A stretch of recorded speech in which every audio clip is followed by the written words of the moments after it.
Assalamu alaikum urmattуу mekендештер. Biz Özgön rayonunun Karol айыл өкмөтүнө караштуу Мырзаарык айылындабыз. Бул айыл азыр күнөөсүз жерден саясий куугунтуктун айынан камалып жаткан жарандык активист Бүтүн Кыргызстан саясий партиясынын мүчөсү Мирлан Ураимовдун кичи мекени. Бул жерде жердештери, тарапташтары, колдоочулары бүгүн ошол бийликтин жасап жаткан мыйзамсыз иштерине каршы нараазычылык билдирип чыгышкан экен. Мүмкүнчүлүктүн болушунча бөлүшүп берсеңиздер, көбүрөөк мекендештерибиз да көрүп калсын. Чакырдыңыздар, келдик дегендей. Эмне болуп атканын өзүңүздөр көрүп атасыңыздар. Мына эмне үчүн чогулганыбыз мына жерде баары жазылып турат. Биз Бишкекте колдон келген аракетти жасадык. Сотко чейин талаптарды койдук. Сот күнү да ошол жерде сот башталгандан бүткөнгө чейин кыйкырып турдук. Мирланга боштондук деп. Ураимов Мирланга боштондук. Элим, жерим деп жүргөн, ушундай эл үчүн күйгөн, жер үчүн күйгөн. Биздин жерибизди, суубузду мына компроватты 5731 гектар жерди ээлеген жерибизди Өзбекстанга өтүп кетип аткан жерден токтотуп калган жигиттердин бири. Эң ачында ошол саппасында жүргөн жигиттердин бири. Ушул жерде болуп аткан окуяларды бардыгын түз мына Асамидин экөө бүт Кыргызстанга, бүт дүйнө жүзүнө алып берип атты. Ошол жакта көргөндөр колдоп, жардамдарын берип атышты. Ассаламу алейкум, кыргыз элим. Мен Мирлан Авасолом. Биздин талабыбыз ушу Мирланга боштондук бошотуп беришиңизди суранабыз. Мына биздин ушунча элдин үнү эч жогорку немеге жетпей турат. Кудай кааласа биз дагы мына жума күнү, жумадан кийин төп көчө досмат немесиге мындан да көбөйтүп элдин немесин көбөйтүп бийликке жеткирбесек, бүтүн Кыргызстан боюнча ансыз алар биздин эч немесин уксуздары келбей немесин көтөрүп айтышат да буларчы. Ошон үчүн сиздерден суранарыбыз ушу Кудай кааласа жума күнгө неме болуп неме кылып берсеңиздер, көтөрүлүп неме кылып элдин немесинен. Мен Мирланды кичинекейден чоңойтком, Мирлан немесин мен жакшы билем. Мирлан дайым элге кызматкан, анын кыялы жогору билем, бирөөнүн бир немесин неме кылган бала эмес. Мирландын немесин окутуп чогукту биз жакшы билебиз да, кандай адам экенин. Ошон үчүн биз жогорку немеден суранарыбыз, Мирланды бошотуп бериңизди суранабыз. Талап кылабыз, биздин талабыбыз ушул. Рахмат сіздерге. Рахмат. Мирлан Ураимовқа.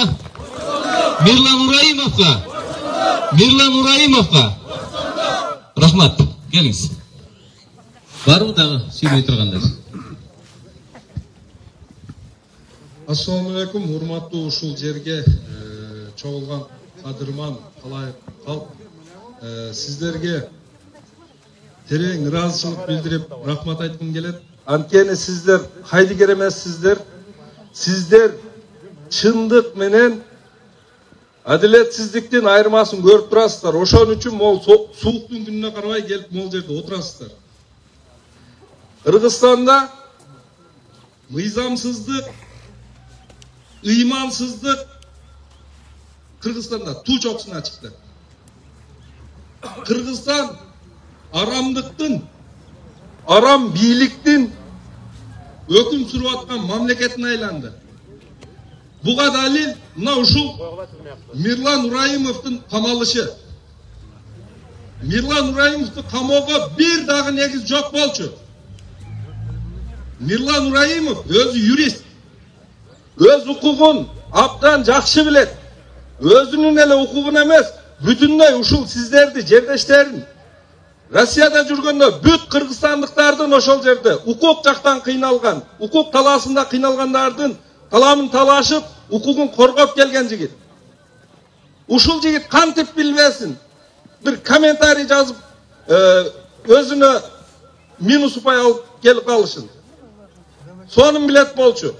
Bul jerde hiç kanday Miрлан Нұрайымовтың özünün жазған жөнүндө дагы hiç kanday dalil жок. Анын аккаунты взломать этилген. Башка бирөө жактан хакердик чабуулдун натыйжасында талкаланган. Талкаланып башка бирөө кирип жазган. Балким булардын өздөрүнүн адамдары кирип жазган.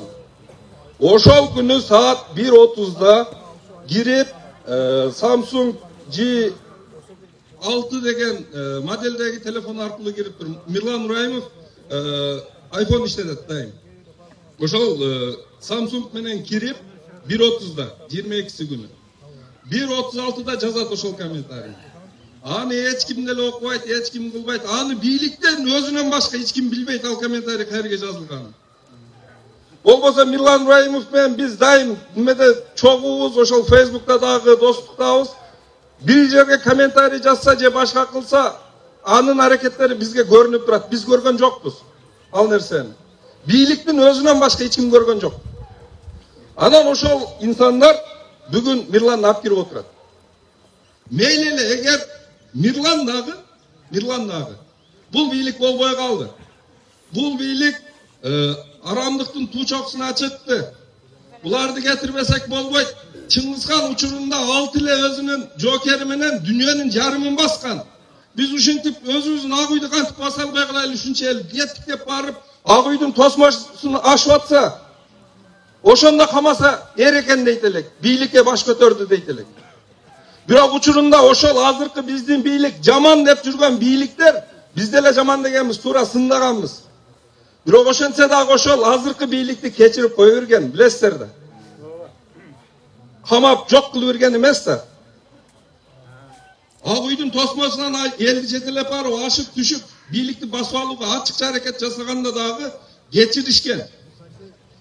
Себеби бир аз болсо да иман бар экен ошолордо. Бир аз болсо да мыйзамды сыйлачкен ошол адамдар. А булар такыр сыйлабай калды.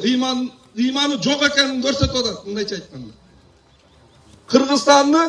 Кыргызстанды мындайча айтканда баягы жеке монархиялык системада кайрадан феодализмге алып кеткиси келип атат буларды. Мен бул азыркы элдин башында отурган азамат баягы президенттик шайлоонун алдында бийликтин 3 бутагын билбей айта албай калганда, такыр башка нерселерди айтканда аябай таң калдым эле. Көрсө бул инсан o бийликтин 3 бутагын эле эмес, эркин демократиялык система менен жеке монархиялык феодалисттик системанын айырмасын деле билбейт экен. Бизди бардыгыбызды Кыргызстандын жарандарын, эркин жарандар эмес, эркин өлкөнүн жарандары эмес, өзүнүн кулу катары мамиле жасап атат. Miрлан Нұрайымовдун укугу бар. Бирок ким коргойт? Ким коргоп атат? Адвокаттардын сунушун келтирген жүйөлөрүн бирөө эсепке албаса, прокурор жазып келген каралоону судья кайра ошол боюнча көчүрүп окуп атса, судьянын чечими кылып. Бул не деген өлкө болдук биз?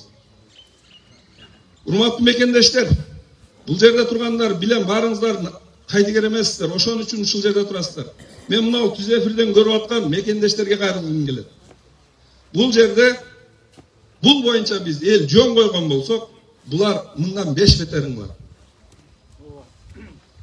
Бул азаматтарыбыз билесиздер, бийликтин башына келгенде Өзбекстанга чуркап барып, марттын 3-ндө өткөн жылы Өзбекстанга могул биздин Кемпирабад суу сактагычыбызды.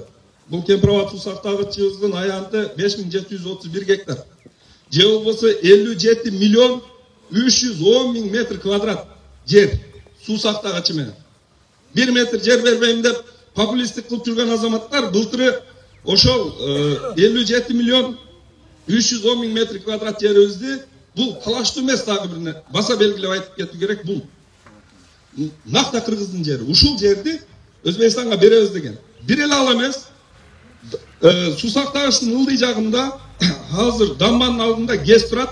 Өзбекстан ал ГЭСти биз салганбыз деп бизге тийгизбей өзүнчө элик кылып келет, эгемендүүлүк алгандан бери. Ал жерде 2 агрегат иштейт. Бирок ошол 2 агрегат иштеп аткан, ГЭС иштеп аткан жер дагы бизге караштуу. Биздин Кара Суу районго карайт. Ошол жерден булар 100 гектар сураганда билбей, макул деп берип коюп, анан кийин ал жерде погран заставабыз бош өтүп кетет экен деген, болбой деген деп кийин 50 гектар беребиз деп келген. Протоколго кол коюп. Кийин ынтымак айылынын тургундары наразы болуп чыкканда ошол 22 гектар жерди дагы 22 гектар болсо дагы ошол жерди өткөзүп берсек болбойт деп элди көндүргөн былтыр. Андан сырткары Ала Бука районунда Жалал Абадтын 6600 гектар 6600 гектар же болбосо 6.600.000 метр квадраттан турган Орто Токой суу сактагычындагы өткөрүп берүүгө аракет кылып атат. Былтыр сиздер ушул өзгөндүн эли катуу туруп, биз Кемпирабадты гана 5731 гектар жерди гана макул сиздер каршы болсоңуздар бербейбиз деген сөзүн алганбыз, Бирок Орто Токой менен аркы жерлер азыр деле ал протоколдо кетип аткан болушу мүмкүн. Ошол эле катарда Кемпирабад өзү деле кетип аткан болушу мүмкүн. Себеби жөн эле жер берилбейт бирөөгө. Мунун аркасында кандайдыр сүйлөшүүлөр, кандайдыр кызыкчылыктар болушу мүмкүн. Ал нерселер уадаланып келишкенден кийин аны просто так жокко чыгарып коюу мүмкүн эмес. Анын артынан чоң конфликттер келип чыгышы мүмкүн. Булар ошондон качып дагы мен Мирлан Ибраимовду камагага аракет кылып жатканын дагы бир себебин ушундан көрүп атам. Ошол 1 жылдыгында баары суралат бул. Булар өзү 3 айда өткөрүп беребиз жерде ода берип келишкен, билесиздер. Бирок биз каршылык кылып 3 айда өткөрүп беришке жол бербедик. Эми булар могул 1 жылдыгына Өзбекстан талап кылышы мүмкүн кана биздин суу сактагычтар бергиле өзүбүзгө деп. Себеби булар одалап берип койгон. Беребиз деп кол коюп койгон. Ошон үчүн Ураймовдун оозун жабыш керек болуп атат деп ойлоп атам мен өзүмчө. Андан кийин аны жогорку кеңешке алып кирип ратификация кылыш керек бул маселени. Ратификация кылганда ал жерде элдин жерин ойлогон, элдин, мамлекеттин бүтүндүгүн ойлогон адамдар болбош керек, өздөрүнүн кол балагана депутаттар болуш керек. Мына ушун үчүн Мадумаровду дагы бүгүн комиссия түзүп, жоопкерчиликке тартканга аракет кылып атат. Биз бүгүн үйдө жатчу учур болбой калды туугандар. Мекендештер, бүгүн уктап үйдө жатсак, эртең биротоло кул болгондон кийин ойгонобуз. Бүгүн өз позициябызды, өз көз карашыбызды ачык айтып чыкчу күн келди. Булардын жеке менчик мамлекети эмес бул. Бул баарыбыздын мамлекетибиз. Ар бирибиздин ушулардын канчалык укугу болсо, биздин дагы ошончолук укугубуз бар бул мамлекетте. Биз кул эмеспиз. Ар бирибиз эркин Кыргызстандын жараныбыз. Ар бирибиз ушул Кыргыз Республикасынын ээсибиз, Кыргыз жерлеринин ээсибиз биз. Ошондуктан туугандар, ойгонолу бүгүн. Эртең кетип электе ойгонолу. Мирлан Ураймовду бул жерде 1 саат кармаганга дагы акысы жок. Ошон үчүн мыйзам чегинде дагы, мыйзамга каршы келсе дагы биз талап кылабыз. Мирлан Ураймовду бошотуп койсун. Мирлан Ураймовго боштондук. Мирлан Ураймовго боштондук. Мирлан Ураймовго боштондук. Рахмат көңүл бурганыңыздарга. Рахмат, Самидин. Ушундай патриот мырзаларыбыз көбүрөөк болсун улайын элибизде, жерибизде. Дагы оюн билдирүүчүлөр бар, келиңиздер. Assalamu alaikum, урматтуу кыргыз элим. Баарыңыздарга кутмандуу күнүңүздөр менен Алла Таала барыңыздарга тынчтык берсин. Биздин ал жерде турган адамдар, агалар, эжелер, апалар, булар кайда керек эместер. Мирлан Ураймовго жүрөгү сыздап, ичинен күйгөн адамдар деп билебиз. Ал жерде азыр бизди тартып аткан YouTube блогерлерге дагы айтабыз. Ал жерде турган адамдардын баарысын тартып көрсөтүп койсоңуздар, анан биздин негизги максат Мирлан Ураймов агабызга боштондук тилеп, бизге чейинде дагы Бишкекте дагы ошо соттун алдында да турганбыз. Мирлан Ураймов жөнүндө айтсак, эми ал агабыз мындай айтканда, чындап айтканда, анча чиновниктерге караганда түзүк. Кыйла түзүк. Мен мындай айтайын, алиге ойлу кышык болсо дагы байдын баласы сүйлөсүн деген заман келип калды да. Өзгөнү баткенге караткан министрлерге караганда мен Нилан агам түзүк, тыйла түзүк. Өзгөн кака карайт, Куршоп кайсы жерге карайт, Мырза кайсы өйүлүкмөткө карайт, бар жогун билет. Анан Мирлан Ыбраимов жөнүндө бул жигитти бекеден бекерге камап койду. Эгерде бийлик акыл эстүү болуп, жакшы ой жүгүткөн болсо, мына ушундай мыкты кесипкөй, өзүнүн кесибин сүйгөн, мыйзамды сыйлаган атууларды кол бутун кайрып барып камап койгону бул өтө туура эмес. Керек болсо бул жигиттерди кызматка чакырып, кызмат берип иштете турган жигиттердин бири деп ойлоймун. Билебиз, ушул Кемпирабад, Орто Токой суу сактагач ошол жерде мына түз алып, элдин оюну үнүнө жеткирип, бүт Кыргызстан боюнча жеткирип турган жигит. Эгерде мындай ойлоп келсеңиздер, ошол Кемпирабадда элди көтөрүп чыккан, анан Кемпирабадды биз Өзбекстанга берет элек, сен ошого пут тосуп койдуң деген негизде мен өзүмдүн жеке оюмда ошол боюнча Мирлан Ыбраимовдон өч алып атат деген ой болуп калат да, туугандар. Ошондой эле болуп калат да. Сен ошондой элди көтөрүп чыкпаганда биз Өзбекстанга бере берет элек деген нерсе жакшы акыл жүгүткөн адамдын оюна келет да. Эми бул кылган туура эмес. Биз ошол жогорку бийликте отурган Канчебек Кыдыршаев УКМКнын жетекчиси, анан Кыргызстандын атасы дейбизби, падышасы дейбизби, Садыр Нуркожоевго да кайрылабыз. Ошо мына өзгөндүк, өзүбүздүн акабыз, мындай айтайын, Зулушев, Курманкул Зулушев өзүбүздүн акабыз, жедешибиз болот. Мына эртең да 5 жыл өтөт, туугандар. Мына түз эфирден айтайын, 5 жыл убакыт өтөт. Парламенттик болобу, президенттик болобу, кандай шайлоо болбосун, өзгөнгө келет. Бирок өзгөндүк, туугандар, ушул нерсени дагы эске алыңыздар. Келет. Бирок мына Курманкул Зулушевго дагы айтам, мына жердештериңиз чыгып турат. Эгерде ушул кыргызчылык кылып, мына ушунча эл дагы биз барбыз, биз дагы шайлаганбыз, өзүбүздүн талапкерлерге добушубузду бергенбиз, биздин үнүбүздү уксун деп. Эми бийликке барып алып туруп, биздин үнүбүздү уккан бул кандай нерсе? Мен түшүнбөйм. Асмандан түшүп калдыбы? Биз алып барып отургуздук. Кыргыз эли алып барып отургузду. 90 депутаттын дагы, Канчебек Кыдыршаевич дагы, Садыр Нуркожоевич дагы кыргыз эли алып барып отурду. Асмандан түшкөн жери жок. Бар жок эл шайлаган. Туурабы? Анан келип алып туруп, мына кыргыздын чыган, камчыга сап, бычакка сап боло турган жигиттерди алып барып, чындыкты айткан үчүн керек болсо ушу Кемпирабад, Орто Токой суу сактагычтары кетип атканда кайсы депутат чыгып сүйлөдү? Азыр чакырылышта ким сүйлөдү? Эч ким сүйлөгөн жок. Кытайры келип тартыбы? Элтери келип тартыбы? Таткан жок. Ошо Мирлан Ыбраимов агабыз, мына Асамидин агабыз экөө биргелешип бүт Кыргызстанга таркатып чыгарып атты. Ошолордун каналынан көчүрүп алып туруп, анан мынандай болуп атат экен, өзгөндө мынандай болуп атат экен деп көтөрүп атты. Биз кан жутуп, ошол жерде ысык өтүп, давление дашып, ошол жерде энелер боюнда бар, жеңелерибиз келип отурганда кайсы депутаты келип, кимиси келип бизден кайрылып алып койду. Ошол нерсени да эске алыш керек. Анан ушундай элим, жерим деп күйгөн, элим дегенде ичкен тамагын жерге койгон баланы камаган бул туура эмес, туугандар. Мен эч кандай баягы амал параз эмесмин. Мен ушу Мирлан аканын аркасынан ушуна болуп кетейин деп андай эмес. Мен просто ичиндеги нерсени айтып атам. Сиздер дагы ойлонуңуздар. Курманкул Зулушев ага мына өзгөндүк болот экенсиз. Сизден дагы көптөн көп мындай талап кылабыз десек, грубий тийип калышы мүмкүн, мындай суранабыз. Эгерде чындыгы өзгөндүк боло турган болсоңуз, ушул укаңызды да бир карап туруп, актап чыгарып коюң. Көрүп турабыз, ошол Кемпирабад боюнча эле өч алып атасыңар. Бул менин дагы оюм, ушул жерде турган элдин дагы ою. Мирлан Ыбраимовго боштондукпу, туугандар? Боштондукпу? Мисалы ушунча эл турат, мына көрүп атасыздар. Баары жыргаган жерден келген жок. Баарынын өзүнө жараша түмөн түйшүгү бар. Мал, кою, тууган урук, бала чака, небере чөбөрөсү бар. Бирок мына Мирлан Ыбраимовду камап койгону бул туура эмес, туугандар.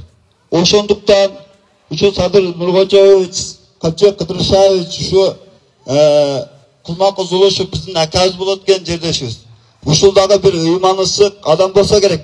Ичине ой жүгүтүп, ушунча эл суукта жүрөт, карда жүрөт, жамгырда жүрөт, Мирлан деп жүрөт.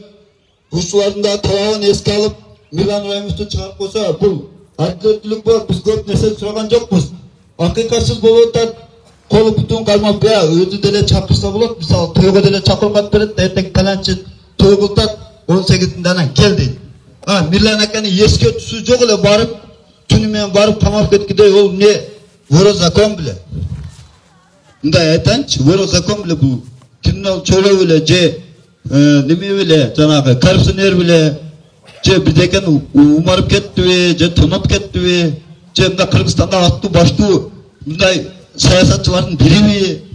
Мындай ойлонуш керек да туугандар, мындай келип сүйлөп аткан адамды чындыкты айтып, элим жеринде күйгөн адамды бул камаганы өтө туура эмес деп ойлойм. Эгерде Мирлан аканы басат, анан мени басат, анан бар жогуна 6 миллион элдин баарын баса албайт да. Анда кыла турганса баарын бирден алып келсин анда. 6 миллион элдин баарын ошентип бирден алып келип чыга берсин. Ошондо баары бирдей болуп калат. Братан, братва деп сүйлөп калат. Ушундай маниге алып келип калды да, ойлонуңуздар да туугандар. Ошондуктан Мирлан Рамовго боштондук тилейбиз. Бошотуп койсун бийлик. Мирлан Рамовго боштондук. Боштондук. Биз көп нерсени сурабайбыз. Ошо Мирлан Рамов акабызды чыгарып койсун. Мына айылда, Аламгожол айылда да ишенбесе, ошол тергөөчүсү болобу, башкасы болобу, айылга келип тууган уругунан, коңшусунан, барысынан биз дагы таанып жүрөбүз, бизден дагы сурасын кандай адам деп. Анан кийин барып эгерде мына биз мойнуна койдук деген болсо, эми бул бийликтин колунан бар жок нерсе келет. Мени дагы эртең келип туруп, бул бала жөн сүйлөйт, аркасында бирөө бар, акча берип атат деп чыгарып коюшу мүмкүн. Бирок мага эч кимдин акчасы кереги жок. Ырыскын Алла Таала берет, эсенчилик болсо, ден соолугум болсо. Ошондуктан баарыңыздардан суранам. Мына эл кайдыгер карабаңыздар. Мирландай улуубуз камалып кетсе, бул Кыргызстанда акыйкатчылык жок, сөз эркиндиги жок деген маани болуп калат туугандар. Түшүнүңүздөр. Бул сөз эркиндигиде болгон, мындай айтканда тыюу болуп калат да. Мен айтам, мен айтканым болот деп. Бул нерсе туура эмес. Эл илгетен сын айтып келген ошо чоңдорго айтып келет. Айтабыз дагы айтып келет. Чыдаса отурсун бийликте. Элге чыдаса отурсун. Туурабы? Мирлан Рамовго боштондук. Боштондук. Боштондук. Мына эл жыргаган жерден келген жок, ушунча элди көрүп, Курманкулов ошо акабыз өзгөндүккө жалаң өзгөндүктөрдүн бутуна чогуп атабыз да. Жалаң өзгөндүктөрдү. Орозай Нарматова, баягы Болот Темиров, анабы Мирлан Рамов бутуна чогуп атабыз. Баарын өзгөндүктөрдүнчү. Укаларыңыз, карындаштарыңыз баарын бутуна чогуп атабыз. Бул мен ойлоп атам. Кичине адамгерчилик кылып, жакшы мында Кудайдан коркуп, биз жок нерсени кылып атабыз. Эртең дагы 5 жыл убакыт келет. Бул жерден эч ким байлап бербейт. Мен деген Султан Сулайман өткөн 6 кылым башкарган. Мен деген президенттер келген, кетти. Кандай кетсе ошондой кетти. Эл ойлонуш керек туугандар. Ошон үчүн мына элдин арасында эртең баш көтөрүп баса турган болсун. Ошол киши да келген болсо ушул жерге аксакал болот. Бирөөнүн үйүнө барып тоюнда отуруп бата бере турган болсун. Канча Кыдыршаевич дагы эртең Жалаловго барып аксакал болот өзүнүн айылында. Садыр Нургожоевич да экс-президент деген накамды алышты. Насип кылсын деп тилейм мен, башка нерсени не кылам? Мен жамандык каалабайм эч кимге. Просто чыгып аткан элди мына ушундай камчыга сап, бычакка сап, мыкты азамат уулдарды бутуна чапканды токтот.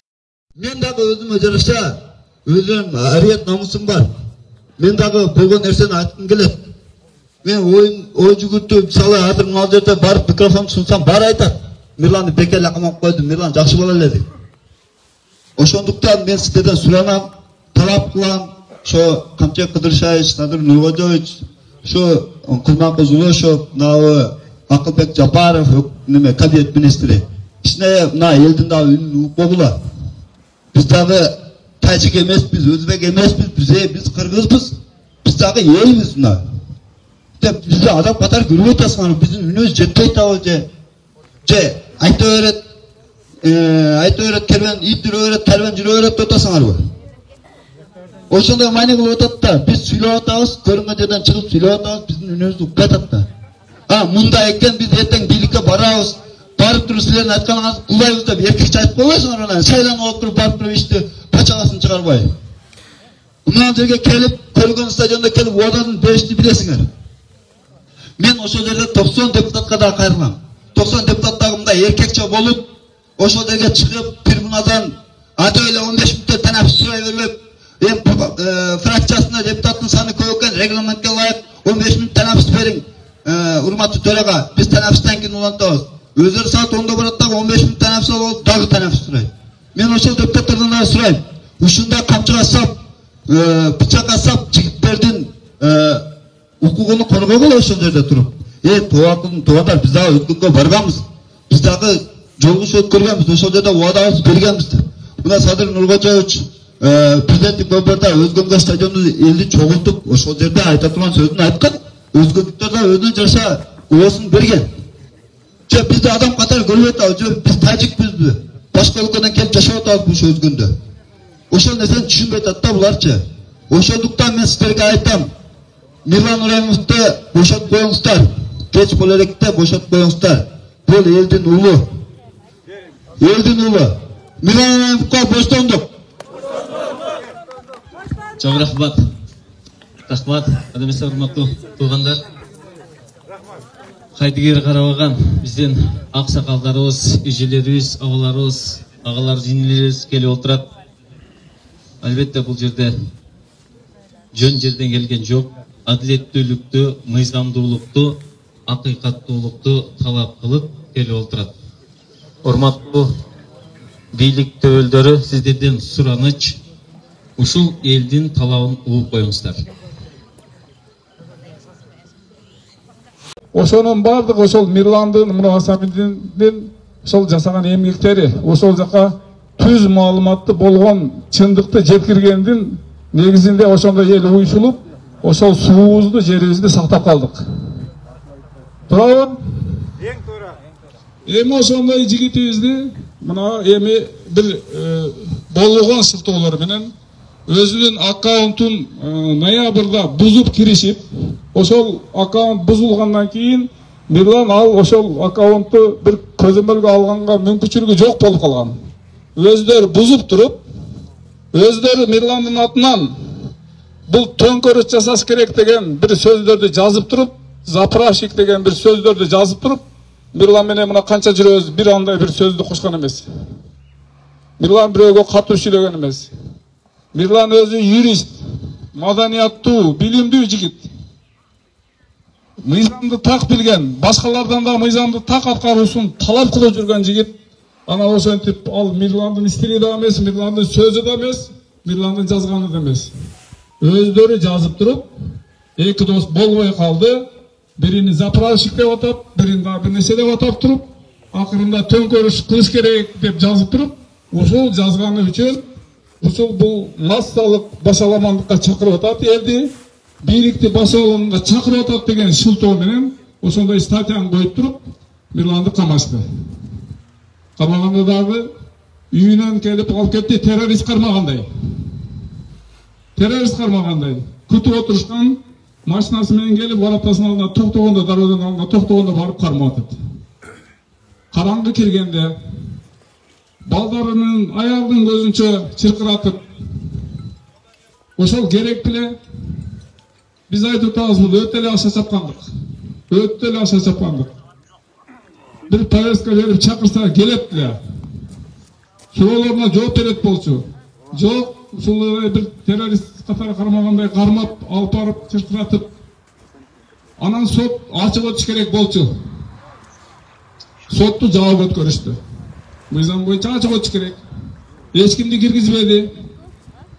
Адвокаттар гана кирди. Биздин партиялашыбыз Богданова деген адвокатыбыз бар. Ошол адвокат бар. Анан кыргызча жакшыраак билген деп, кыргызча билген Жыргал деген да бир адвокат алдык. Богдановдун да бир шериги бар. 3 адвокат карап атат.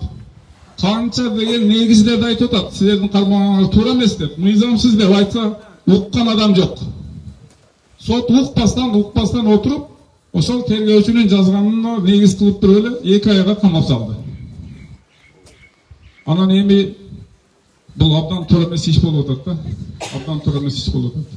Жерлерден биз угуп атабыз. Ошол массалык маалымат каражаттарына, Facebook'a, Instagram'ga, башка жака бүт чыгып атышат. Сиздер да чыгып атасыздар. Эмне кылабыз, кандай кылабыз, башка кылабыз деп. Мына мен сиздерге келдим. Кандай кылабыз? Кимиңиздерде кандай сөз бар, кандай сунуш бар, айтыңыздар, ана бир жыйынтыкка келели. Барлык каалоочулар сүйлөй тургандар.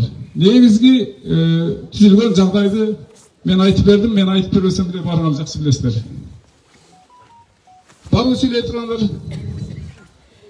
Elim, yurtum, daima tek boloyluk, aman boloyluk. Ana şu jigitlerin aytkanı daim, ıntılaylık, uqtalaylık. Bütün sırta dağın ıntılı. Arzımız beraber ıntılı sıraylık. Endiki Cuma'da, Cuma'nın püçüğünde, bravo, Dostbaktın yolunda, çoğuluk ötkeleri dağı. Vardık, karolduklar, kurşatlıklar, kızıyorum çağırlıklar, vardık, kendine. Bir olaylık, bir şiveylik, vardık, turaylık şehirde. Elim, yurtum, arasında genç baldardı, hakım çirkip, oturumu severse balbay. İlgeri, ben azı 85'e girdim. İlgeri muntalık bolgan emez, sayızlı vakıda kayda jakşı geçegenmiz.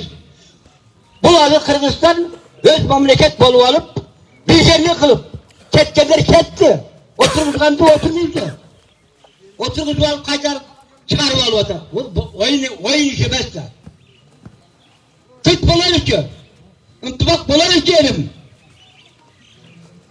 Kaysa kalırsa da karar ıntılaylık. Şul. Rahmat da var. Demek Cuma günü Cuma'dan keyin төрт көчөгө чогулат экенбиз да. Жалпы бүт Кыргызстан боюнча кайдыгер каралган инсандарды барын чакырат экенбиз, ошондойбу? Урматтуу эл, мына чындыгында эле бул Мирландын аракетинде эч кандай кылмыштын турамы жок. Ак жеринен эле мына зордукчулук менен камакка алып отурат. Biz bunu bileriz. Kaysı yerde bolbosun şu çındık üçün güreşip, çındık üçün özünün güç hareketini ayavay jügürüp жүргөн bala.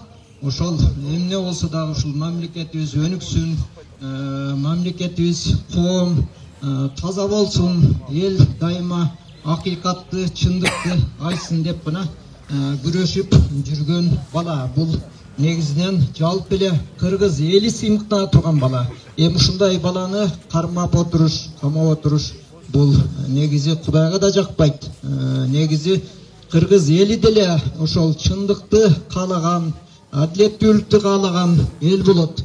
Ал эми бийлик боюнча айтып кете турган болсок, бийликтин ээси конституция боюнча эл болуп эсептелет. Ошол себептен мына биз ар бирибиз келип өзүбүздүн оюбузду айтып отурабыз. Конституция боюнча дагы ар бир Кыргызстандын адамы өзүнүн оюн, пикирин билдиргенге укуктары бар. Конституция боюнча президент деген бул конституциянын гаранты болуш керек. Ал эми генеральный прокурор, прокуратура бул законду так жана бирдей аткарышына көзөмөл жүргүзө турган орган болуш керек. Эмне себептен азыр ушундайга жол берип атышат? Men takır düşündüyüm.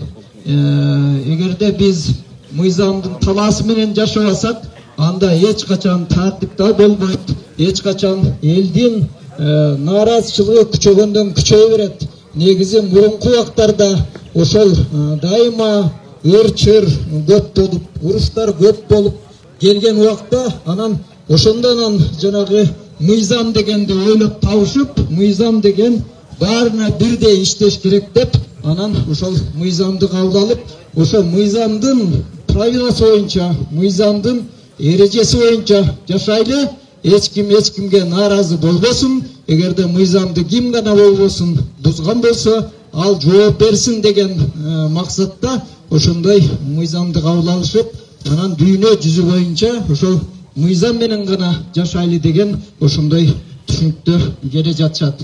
Адеми Azır bul nemeni Mirlandı mıyzamsız kamap koyuş bul turanes adamda adamça mamle kılış gerek de adam bul adam bulgundan keyin adamça mamle kılış gerek. Kalagan kamap koyum, kalagan çıkarıp koyum dep bul emi адамга эмес, малга мамиле кылгандай мамиле болуп атат да. Бул туура эмес. Биз мырландын токтосуз бошотулуштун талап кылабыз. Эл бийликтин ээси эл болуп эсептелет. Мына ошону биз туура түшүнүшүбүз керек. Рахмат барыңыздар. Мирлан Ураимовка. Мирлан Ураимовка. Мирлан Ураимовка. Эми туугандар, негизги маселе түшүнүктүү болду. Бул жерде азыр мына абалыбыз абдан туура сунуш кылды. Ага чейин жана Карим ака да айтып өттү. Бир аз түшүнбөй калдык эле, азыр түшүнүктүү болду. Биз ар кимибиз үйдө баатыр болуп, Facebook'tan bir neseni жазып коюп, Instagram'dan жазып коюп, WhatsApp'tan жазып коюп отурганда бир жыйынтык чыккыдай эмес. Алар бир уккудай эмес. Алар бир кыймылга келгидей эмес. Мына Асамиди абдан туура айтты. Азыр бир тез арада бир мындай катуу чараларды көргөнгө барыш керекпиз. Ошол мына сунуш абдан туура деп эсептейм мен. Жума күнү мына 18 февраль болот экен. Мына ошол айылдын ошол башында мына Досматка бурулган жер бар. Ошол жерге мына чоң жолдун боюна чогулалы. Сиздер айылым бүт чыгасыздар, мен сиздерге эч күмөнүм жок. Сиздер Мирланды билесиздер, таанысыздар. Мирланды сиздер тарбиялагансыздар. Мирланды ушундай деңгээлге жеткирген, ушундай элине жерине күйгөн азамат кылып тарбиялаган сиздер. Сиздер биринчи чыгасыздар деп ойлойм, Кудай буйрса. Анан Аксакал туура айтты. Шералин болобу, Куршалдык болобу, Кароолук болобу, Кызылактарлыктар, бүт эле кыргызстандыктар, келиңиздер. Кыргызстан мамлекетибиздин келечегине кайдыгер эмес. Азаматтар, келиңиздер. Үйүңүздө жатып баатыр болбой, ушул жерге келип үйүңүздү кошуңуз. Көбүрөөк болуп туруп айтсак, анан тигилерге жетер деген үмүттөбүз. Азыр мына Асамидин абдан туура айтты. Булардын ою жаман болуп атат. Ою арам болуп атат. Бийликтин ою жаман, ою арам болуп атат. Ошол бийлик башындагы адамдын ою ошондой арам болуп атат. Мен коркпой эле айтам. Вот ошол арам мынушуну Асамидин айткандай далилдесек болот. Ошол элибиздин мына ошол жерибизди, суубузду сактап калган жигитти камап атат. Эмне үчүн? Эртең дагы ошол парламентке алып барып бекитип берейин деген кезде ызы чукулап, элди көтөрөт. Анан кийин эртең укпай ошол болом деп, эл дагы анан кийин эмне кылабыз деп коркуп атышат. Бир, экинчиден биздин ал жерде Оразайын деген кызыбыздын мандатын алып тынышты, аны да мыйзамсыз алышты. Үчүнчүдөн азыр эми ошол Мадымаров араган Кимсонбаевга тийишип башташты. Буга чейин канча президент болгон, канча бийлик болгон, бирөөсү тийише алган эмес. Баарына ачык бетине туура эмес деп айтып келген ошолорго бар. Ошолор да өзүнчө кыйын болуп жүргөн убагында азыр каякта жүрүшөт. Эч эле сабак албай коюшту булар. Азыркы бийлик да сабак албай атат. Мына ошол кемпирабад боюнча абдан туура айтты. Суу тосмонун жарымы биздин аянтта турат, Кыргызстанда турат. Ошол биздин аянтта турган жарымында 2 ГЭС бар. Ошол 2 ГЭС жөнүндө бир сөз кылышпай, 20 гектар жер берип коелу деп элди алдап, ал жерде ГЭС бар экенин айтпайт, тосмонун жарымы биздики экенин айтпай, ошону өткөрүп бергенин аракетин кылып атышат. Ошол ишти аягына чыгара албай калабыз деп, ошого тоскоол болушу мүмкүн деген адамдардын баарынан артынан түшүп, камаган аракетин кылып атышат. Биз ошону көрүп туруп, билип туруп, унчукпай отурган болсок, биз дагы ошол кылмышка тең иш кылгандай болуп калабыз, туугандар. Жерибизди, суубузду алдырып беребиз. Ошон үчүн кеч болуп кала электе, үнүбүздү чыгаралы, үнүбүздү кошолу. Мен абдан туура сунуш деп эсептейм. Баарыңыздарды чакырам, өзгөчө мына ошол массалык маалымат каражаттарынан көрүп аткандарга, туугандарга, үйүңөрдө жатпагыла, тургула. Чыккыла, келип айткыла чындыкты.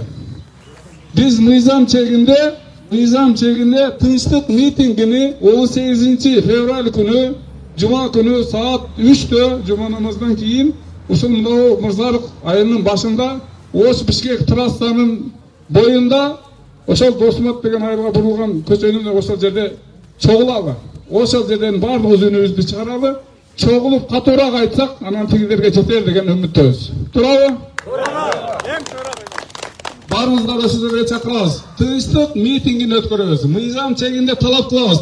Ошол жерден анын талаптарын баарын айтабыз. Бүгүнкү күнгө жетиштүү деп ойлойм. Сүйлөйм дегендер болсо, ошо сөзүңүздөрдү даярдаңыздар. Баарыңыздарга сөз беребиз. Бүгүн келгениңиздер үчүн чоң рахмат. Söz var.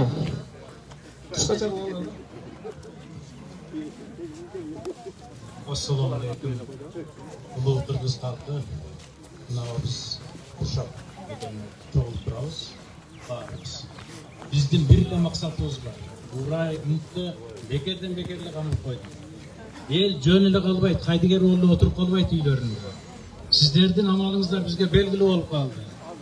Епте бийликти сактап калыш деген максатта гана көрүнгөн, башы көрүнүп калган жигиттерибизди, кыздарыбызды кыйнап атасыздар.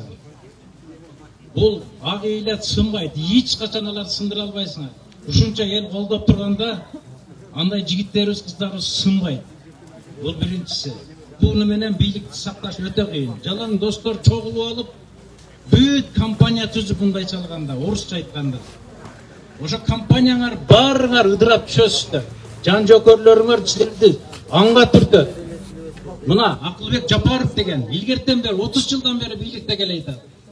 Ушул кишинин тили менен болуп атсаңыздар керек деп ойлойм. Себеп дегенде ушул эч качан эч жака кыйшайбастан эле келет. Канча падышанын башын жеди. Жеп өлүп кеткен жокко калалап кетишти. Мына эми азырда сиздердин деле астыңарды уже аңгылып көөлөп койду булар. Ошондон кылт этсеңер эле жарга түшөсүздөр. Эки жагыңарды жакшылап караңыздар. Мисалы үчүн бийлик сакташ андай эмес. Эл бекеринен толкуган жок, элди толкутуп атасыздар. Эл менен мындайча айтканда азырдашпагыла. Мен бир эле Куршаб эли, бир эле өзгөн элин чакырбайм. 7 тууганды. Кайдыгер эмес элдерди. Бүтүн Кыргызстан боюнча элди чакырам мен. Себеп дегенде келечегибиз биздин. Мына бүгүн Кемпироватты сөз болуп атат, Орто Токой сөз болуп атат, Төмөйүн сөз болуп атат. Биздин мына Баткен эң орчундуу маселебиз Баткен болуп атат. Ошо жака колуңарды созуп, сууңарды артып атасыңар. Эл бербейт силерге, эч качан бербейбиз. Туурабы элдер? Бербейбиз. Анан ойлогула, андан кийин очередь каяка барат? Таласка барат. Иштанберди деген алтын кени бар, ал жерге барат. Жетим тоого барат акырын. Бүт Кыргызстан эң чоң байлык ошо жетим тоодо турат. Кумтөрдөн кийин эле. Кумтөрдө айтып атасыздар, Кыргызстанга өттү, Кыргызстан башкарып атат деп. Кыргызстан башкарган менен кыргыз элине бир тыйын түшө элек. Кана фактысы, кана документи жарыя кылгыла. Биз көрөйлүк ошону. Эгер кыргыздыкы болсо, мен барам, менин колума карматкылачы, мен элди тынчыт берейин анда. Эч качан аны көрсөтө албайсыңар. Себеп бул ишиңердин баары ошол жерде жатат. Кумтөрдөн башталган. Садыр Нуркожоевич, сиз түрмөдө жатканда мен биринчи болуп защитник болуп чыккам сизге. Бүт бардык элдин эмете ушул киши ушунун айынан жатты деп көрсө сиздин оюңуз такыр башка экен. Чыгып бир түндө өзгөрдүңүз. Реабилитация болгон жоксуз. Бир түндө акталып чыктыңыз. Анан кандай биздин азамат жигиттерибиз эч кандай күнөөсү жок акталбай жатат. Кандай себеп бар ушуга? Ушунун себебин элге жарыя кылып көрсөтүңүз. Биз 18-inde дагы талап кылабыз. Эгер анда да макул болсоңуз, эл сел деген сөз болот. Биз бийликти басабыз деген эч кандай оюбуз жок. Эч качан баспайбыз. Эсиңер бар да этеңерди жапкыла. Бул эл менен ойношпогула. Ел шайлаган силерди баарыңарды ошол жерде отурган бир Зулушев мырза, мен сизге айрыкча кайрылам. Каалаган адамыңызды сөмөңүз менен көрсөтүп, камагына деп кой, өзүңүз бир жака качып кетип, эл жыйынындагы депутаттарга барып, өзүңүз айтпайсыз, мындай күнөө кылды эле. Анан кийин камайлы деп туруп. Эмне себептен акырын кагаз жылдырып коюп туруп, анан отурасыз кабинетиңизде. Бул туура эмес. Урайымка боштондук, жолдоштор. Боштондук. Daha bir жолу баштандык. Рахмат. Рахмат. Рахмат аба. Жакшы сөздөрдү айтты. Түшүнүктүү болду. Эми жыйынтыктайлы. Эми ошол элим жерим деген балдарды бүт четинен камап келатканын көрүп атасыздар. Ошол эле Жеңиш Молдокматов, ошол мына Кара Суу тарапта Кемпироват берилип атканга келген. башка маселелерди баарын көтөрүп чыкты. Андан кийин жанагы Бакыт Калыматов деген чыкты. Бүт бетин айтып, чындыкты чыркыратып. Бүт ошентип четинен камап келет. Жетим тоону бербейбиз деген жигиттерди камады. Анан келип туруп мына эми Мирланга жетишти. Мирландан үйүнө барганда дагы бир 4 адамдын, ушул биздин Мирлан менен чогуу жүргөн балдардын 4-өөнүн атын айтышыптыр. Ошол балдар каякта, ошолорду да жакында камайбыз дегендей кылышып. Ошон үчүн ойгонолу элибиз. Ойгонолу, ойгонолу. Жума күнү чогулуп, ошол жерде айтчу сөздөрдү айталы. Туурабы? Биз Жума күнү 18 февраль күнү саат 15:00-дө Мирлан Ураимов Мирланга боштондук, Адахан Мадумаровтан колунду тарт деген темада тынчтык митингин өткөрөбүз. Булабы? 39 протоколда жокко чыгышын талап кылабыз. Айтып коңчу. 39 протоколду да жокко чыктысын деп талап кылабыз дейт. Эми ошол жерде айтылат. Биз азыркы ошол эртең 18 февраль күнү жума күнү болуп турган бир ошол мына элдин баарын чакырып атабыз элдер. Ошол негизги ураганыбыз ал жерде Ураимов Мирланга боштондук, Адахан Мадумаровтан колунду тарт деген ошол лозунгда ушундай менен чогулалы. Жарайбы? Баарыңыздарга дагы бир жолу рахмат, ушу суукка карабай келип бергениңиздерге. Эми ушул мынау бүгүнкү жыйынтыгыбызды ушундай жыйынтыктайлы. Жума күнү чогулуп турган болдук. Ошол кабарды элдин баарына жеткирели. Кайдыгер эмес, Кыргызстаным деген, элим, жерим деген азаматтар, келиңиздер, үнүңүздөрдү кошуңуздар. Күтөбүз. Рахмат барыңыздарга. Урматтуу мекендештер, баарыңыздар уктуңуздар. Демек, жума күнү, жума намаздан кийин ушул Өзгөн районуна, Мырзарык айылына жолугуп, ушул жерде өзүбүздү мыйзамдуу укуктарыбызды талап кылып, укугу кордолуп жаткан, укуктары тебеленип жаткан мекендештерибиздин боштондугун талап кылабыз биргеликте. Ага чейин баарыңыздарга Аллах аманат, бар болуңуздар.